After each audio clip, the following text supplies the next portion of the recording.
Jesus starts speaking. Peace be to you all. Since you come here in the morning and it is more comfortable for you to leave halfway through the day, I have decided to speak to you of God in the morning. I have also thought of giving hospitality to the pilgrims who cannot go back to their homes before night.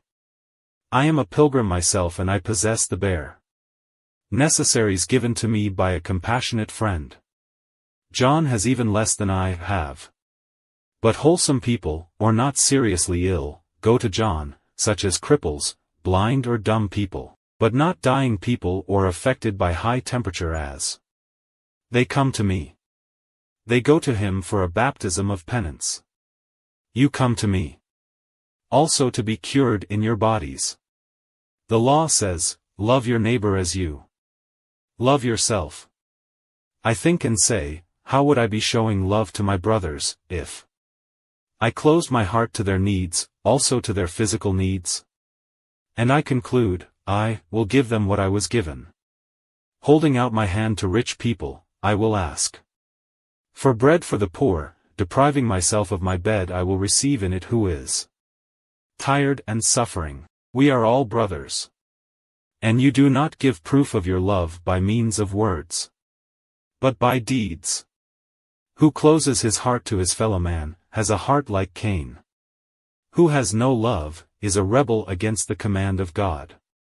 We are all brothers. And yet, I see, and you also see, that there is hatred and disagreement within a family, where the same blood and flesh corroborate the brotherhood which comes to us from Adam. Brothers are against brothers, children against their parents, and parents are hostile to each other. But in order not to be always wicked brothers, and in future adulterous husband and wife, it is necessary to learn from an early age to respect the family, which is the smallest and the greatest organization in the world. The smallest as compared to the organization of a town, of a region, of a country, of a continent. But the greatest because it is the oldest, because it was established by God, when the concept of fatherland, of country did not yet exist, but the family nucleus was already alive and active, a source to race and races, a small kingdom in which man is king, woman queen and the children subjects. Can a kingdom last if it is divided and there is enmity among its inhabitants? It cannot. And truly a family will not last if it lacks obedience, respect, economy, good will, activity, love. Honor your father and mother, says the Decalogue. How are they to be honored? Why are they to be honored? They are honored by true obedience, by correct love, by loving respect, by a reverential fear that does not bar confidence, but at the same time does not make us treat our elders as if we were servants and underlings. They are to be honored because after God, a father and mother are the donors of life and of all the material necessities of life. They are the first teachers and the first friends of the young being born on the earth. We say, may God bless you, or thank you, when someone picks up for us something we have dropped or gives us a piece of bread. Shall we not say, with love, may God bless you, or thank you, to those who break their backs, working in order to feed us, weaving our clothes and keeping them clean, who rise from their beds to watch our sleep, who deprive themselves of their rest to cure us, and make a bed for us of their laps, when we are most tired and sorrowful? They are our teachers. A teacher is feared and respected. But a teacher takes us when we already know what is indispensable to support and feed ourselves and say the essential things, and he leaves us when we are still to be taught the most difficult lesson in life, that is, to live. It is our father and mother who prepare us for school first, and then for life. They are our friends. But which friend can be more friendly than a father? And which more friendly than a mother? Can you be terrified of them? Can you say, I have been betrayed by him or by her?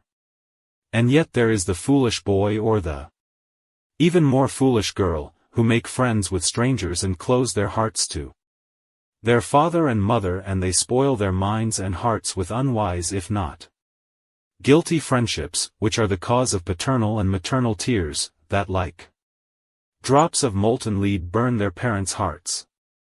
Those tears, however, I tell you, do not fall on the dust or into oblivion. God picks them up and counts them. The anguish of a downtrodden parent will receive a prize from the Lord. But the behavior of a son who tortures his parents will not be forgotten either, even if the father and mother, in their sorrowful love, implore from God mercy on their guilty son. It is said, honor your father and mother, if you want to have a long life on the earth. And I add, and forever in heaven. A short life here would be too light. A punishment for those who wrong their parents. Life to come is not an idle story, and in life to come there will be a prize or a punishment according to how we lived. Who wrongs a parent, offends God, because he orders us to love our parents, and who does not love them, commits a sin.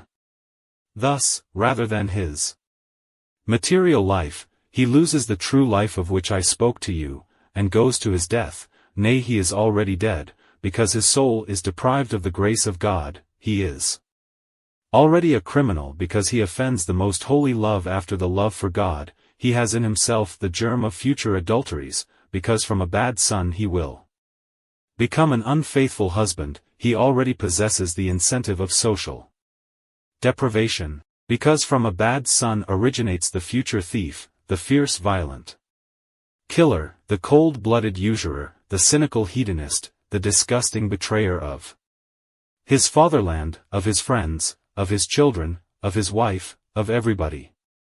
Can you hold in high esteem and trust a man who has been capable of betraying the love of a mother and mocking at the gray hair of a father? But listen a little further, to the duty of children corresponds a similar duty of parents. Cursed be the guilty son. But cursed be also the guilty parent. Do not cause your children to criticize you and imitate you in doing wrong. Get them to love you on account of the love you give them with justice and mercy. God is mercy.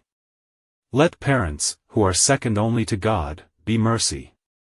Be an example and consolation to your children.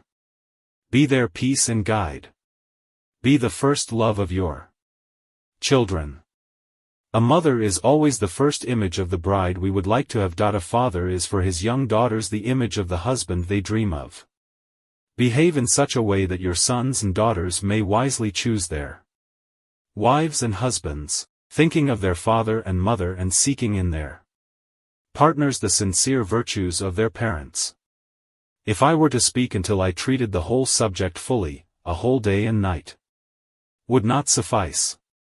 So, for your sake, I will curtail my speech. May the Eternal Spirit tell you the rest. I spread the seed and move on. But in good people the seed will take root and bear fruit. Go. Peace be with you.